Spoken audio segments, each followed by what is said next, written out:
Alhamdulillah wa salatu wassalam ala Rasulullah wa ala alihi wa sahbihi wa man wala. Assalamu alaikum. My name is Salim Siddiqui and thanks for watching this continuing series on the hotconflict.com website. We've been talking about the unseen world and some of the concepts from the world of the unseen, or alimul ghaib, the other dimensions, or the other side, or the dark side, as some would say when they're looking at things from a negative aspect. And we're talking about a lot of the strange issues that people are focusing on in society, and this is a continuation of a second part of a series that first started where we dealt with the stories of the prophets. And we gave a detailed explanation of what is some of the spiritual meaning of the stories of the prophets and how that affects us. And now we're going back through some of the unseen spiritual and supernatural parts of the tale to put together some of the pieces. Well, so many people online and on the internet and all over the place are talking about concepts of the ascension or 2012 pole shifts, magnetic shifts. People are talking about sacred geometry. People are talking about aliens or first contact and the concepts of spiritual enlightenment. And a lot of times we hear so many people talking about these things, and many people are trying to express what they mean, and some of them are doing good at it, and some of them are slightly off kilter, and many people are now starting to realize that a lot of the things that they thought aren't exactly correct. And so it's important for people to differentiate who they're learning from and who they're listening to. And so one of the things that we like to do here at the hotconflict.com website is mix both Islam and original texts and sources and the original stories and put them in a modern day context and explain them to you in a way so that you understand why things are happening the way they are. And because we're getting close to the point where people are being open about issues like first contact or coming first contact or the existence of jinns or other interdimensional beings in the universe, and the fact that we are actually not alone, and the existence of angels and also demons, or those who are dark hats, or benevolent and non-benevolent races that might exist. We're coming to be more open about this, and the general public is experiencing a lot of information from various sources, both religious and a lot of times television, alternative media, and we like to mix a lot of those issues here. So when we're talking about first contact or ascension or any of these concepts, we want to go back into the story and see what is important about some of these ideas and look at them in a new way. Now, if you've been following this series, the last section that we talked about is pop culture reference to the show Lost, but it was there for a specific reason, and we mentioned the hadith of Tamim Dari, and in that hadith we had depictions of a upright walking man-like creature covered in hair, front to back, that spoke, that used the word. We call them in Arabic al-Jassasa, and then we talked in previous episodes about Bigfoot, Yeti, the abominable snowman, Sasquatch, or all the way going back to what could be the mark of Cain and some of the Cain bloodlines. Now, if we're going to continue to talk about the next prophet in line that has a major significance in the story of the prophets, we know that after Cain and Abel and their father Adam, the next major prophet is Noah.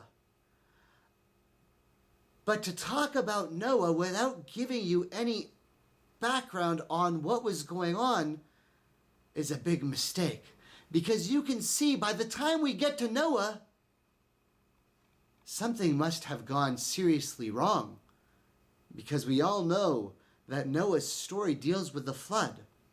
So if we're going to talk about coming changes and floods and 2012 and natural disasters and end times and ascension and earth changes, then we really do have to go back and look at the story and think about it again. So let's go back to the creation of Adam. When your Lord Most High says, I am going to create Adam out of clay and mud, and the angels ask, are you going to create a race that will cause mischief and shed blood. And your Lord Most High says, I know what you know not. And Adam is created and Adam is taught the word. Because we said to understand even the supernatural of what's going on, we must go back to the fundamentals of faith, that there is a creator, a supreme ultimate creator, the prime creator, the one who has made the perfection of all that is. Everything that is created and everything exists is created by that supreme architect of the universe, of the universes, Allah, the God. And he has created angels made of the light, of different shapes and forms, that some having wings and some not, but they do not have free will. They obey the commandments of their Lord and they do not disobey. But there are other races, known as the Jinn, made of smokeless fire, at many different dimensions, some believing and some disbelieving. And then there is mankind, or insan, the children of Adam, humans or humanoids. And many prophets from the children of Adam with many books.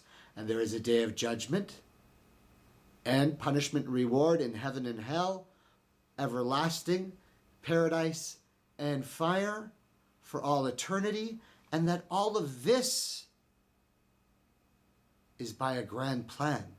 So to understand what's going to happen in our future, we must look back upon the story and see how this all started. Well, we say in the story, we all talk about it, whether you're a Muslim, whether you're a Jew, whether you're a Christian. Adam is brought to the court and he's there put in front of all the angels, and Iblis or Satan is there, and the angels are ordered to bow down in the court, and all the angels bow down, and Satan or Lucifer refuses, and the war starts. We know the story.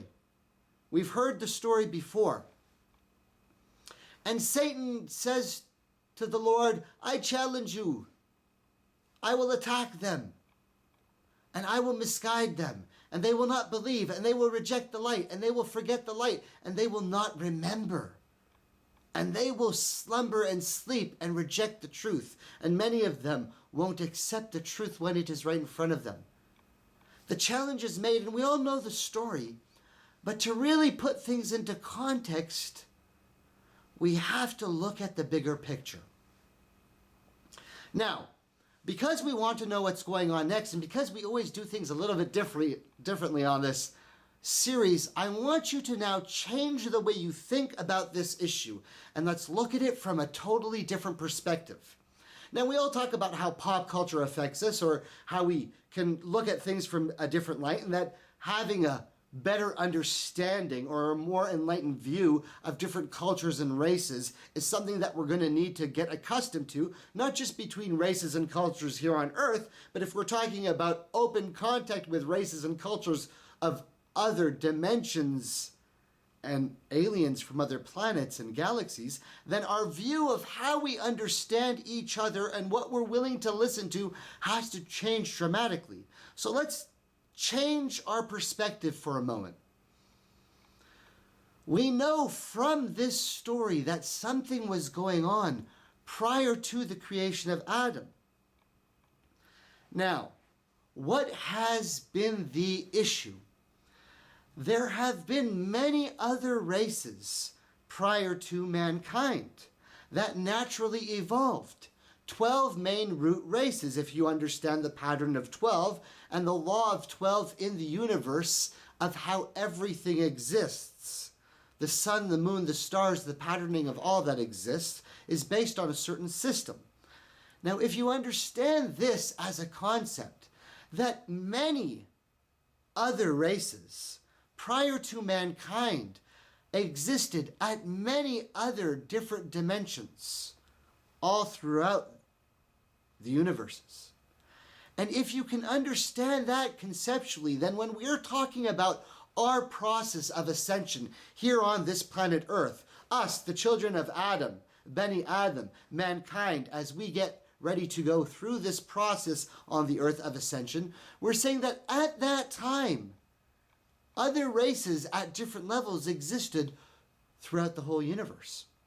many of them at differing levels of ascension, at different levels of the heavens, as we know that the heavens are set up in 7 different levels, and different tribes and different races and different groups, depending on what they have gone through, are at different levels.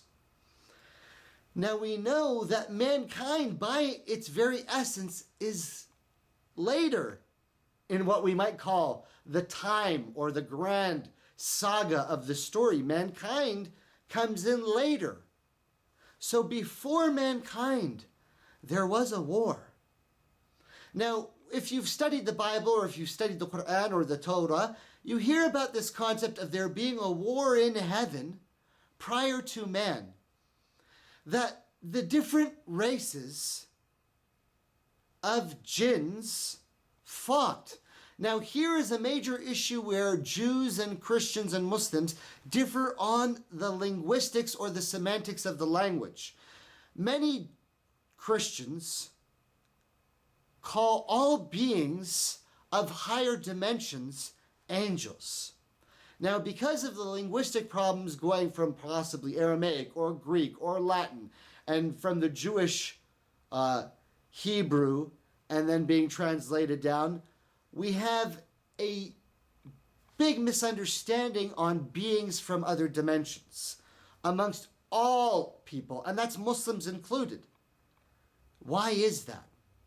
Well, it's because a certain law or certain fundamental is supposed to have been established in the universe that has existed from the beginning of time.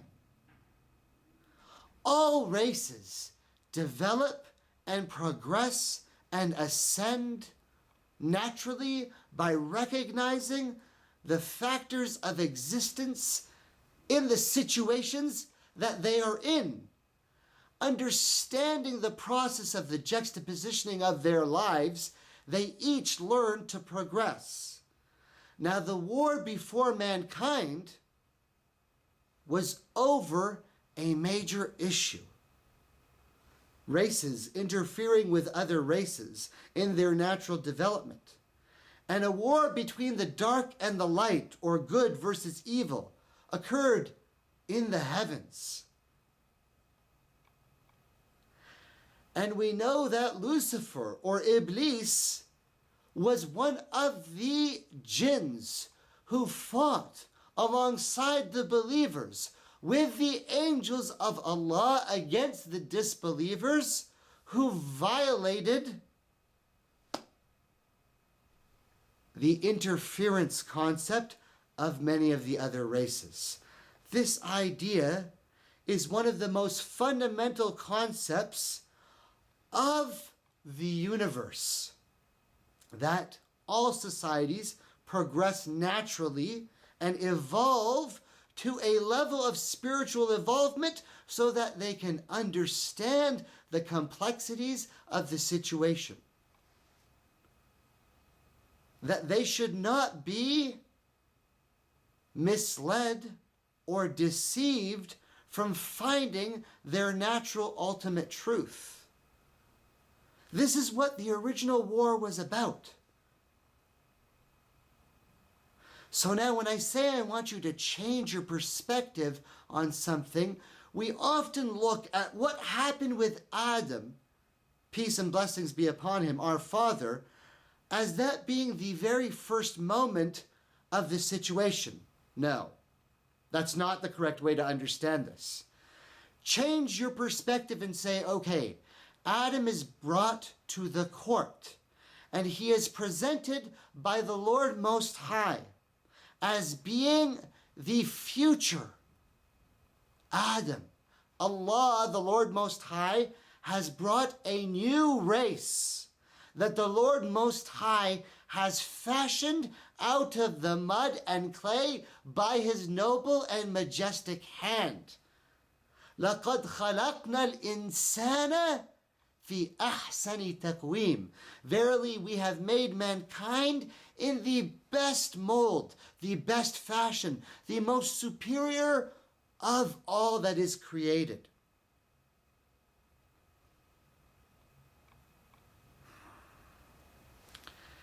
When Adam is brought to the court, the case is presented. So when we said we want to understand some of the concepts of the unseen, we have to understand what is the case about. When Lucifer makes that argument and becomes Satan, the accursed one, and challenges mankind, let's look at this issue legally, like we're in an actual court. If we're looking at it legally, what is the issue? To understand why Lucifer or Satan makes the challenges that he makes, you have to understand the context. You have to understand that prior to this, a great war occurred. And one of the primary issues in that war was the idea that races should not interfere with other races, and that all races would eventually progress on their own and ascend to a level of enlightenment if they were allowed to and not deceived and misled. And the light fought against the dark, and both believers from the jinn, from the other races, and disbelievers from the jinn fought. And along with the believers from the other races, the angels of the Lord Most High, including the archangels, as was tasked to them, depending on what they were assigned. As all people of faith believe in all of the archangels, Gabriel and Michael, as we know their names, that this war occurred.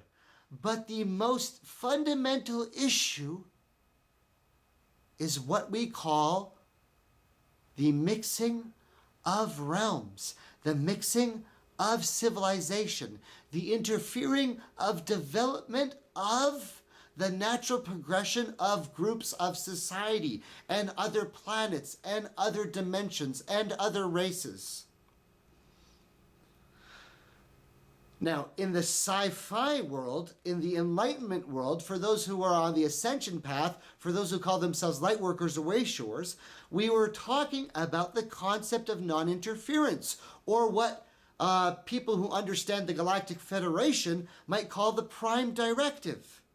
And so when Lucifer challenges Allah, when Adam is presented and the order is given to bow down to Adam, now, in different terminology, Adam, insan.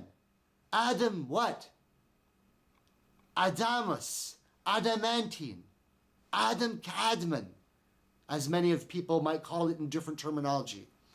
When Lucifer makes the challenge and says, "Oh Lord, if you are claiming that they are superior and that their race is the most superior and the ones that will follow the light and be on the truth, and you think that they won't be deceived and fall, just like this cycle has just happened and this war that has just been settled, then I challenge you to allow me to deceive them, to attack them from the front and from the right and from the left and from behind and from underneath, and allow me, offspring of my people and my race, allow me the ability to remain hidden from them and attack them and manipulate them." See, the challenge, if you understand it, is about jurisdiction. That the Prime Directive, the law of non-interference, the supreme law of existence of the universe from the very beginning of existence that has always been there, that is the fundamental of faith that all the brothers and sisters of the family of light have always stood by, is that there should not be any interference between the races. Satan, Lucifer, challenges Allah that day on that issue. You have to understand it in context, because if you don't understand it in context, the conversation seems like a magnificent challenge, but you don't understand why it is so important. Satan, as a leader of the other races, is challenging the Lord Most High and claiming that we, as Adam and the sons of Adam, are unworthy of that status, and therefore getting the permission of the Lord Most High to descend the sons of Adam into the lower dimensions of reality and existence, to push them further away from the light and into the darkness. It is a jurisdictional issue, and because the challenge was made, Allah, the Lord Most High, granted it, because the Lord Most High understands the story in its completion. And by the time we get to the end of this story, you will understand why mankind is getting ready for their ascension and what the whole issue means. But I wanted you to see the story in a different context, because what happens next is the challenge to Adam himself, and we know what happens after Adam first descends. And then we know that we have the very first fracture in the timeline, or the ultimate plan, when what? All of the sons of Adam have been destined to have their own soulmates, their own partners, and those upon the enlightenment path are starting to talk about this concept. And so when Satan attacks Cain and deceives Cain into jealousy over who is to be the actual marriage partner and bearer of the following descendants of the sons of Adam, it creates a rift from all the lineage of Abel. All of the descendants of Abel no longer arrive upon this earth. And so we see that dramatic changes start to occur.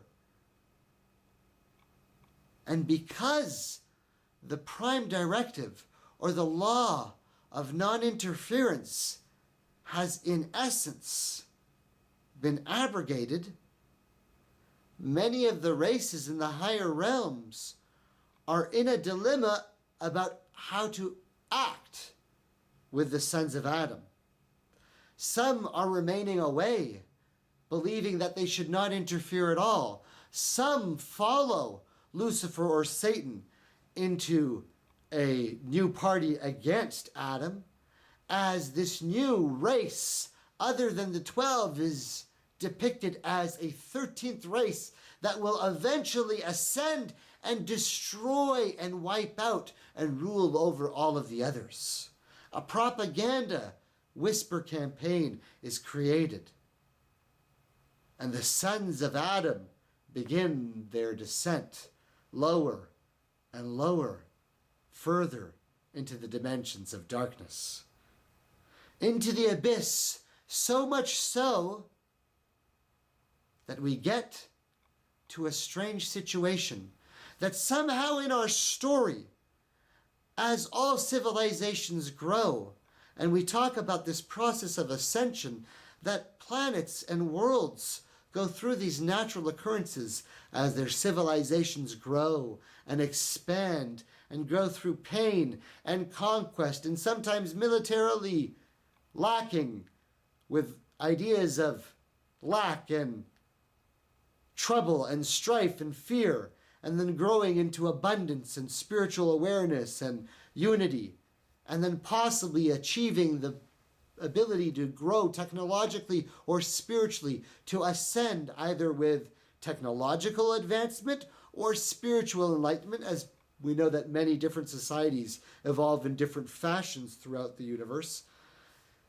Then going through natural changes on worlds, as many worlds go through these natural cycles, and those of us who are on the spiritual enlightenment path always try to tell people that the natural changes and global disasters or catastrophes or typhoons and earthquakes and tidal waves are part of the natural growing cycles of change of any planet that people eventually get to. And all worlds get to a point where they evolve into something more, and those who are spiritually enlightened ascend beyond their world, and those who are not ready move on to another phase of existence in their path. Something changed on Earth that caused a different cycle. because the prime directive was violated, because the law of non-interference had been abrogated, because so much was allowed to be exposed to the children of Adam, something dramatic happened upon the earth, that by the time we get to Noah, things are not at all how they are supposed to be. And the world is about to be destroyed. Assalamu alaikum. Peace.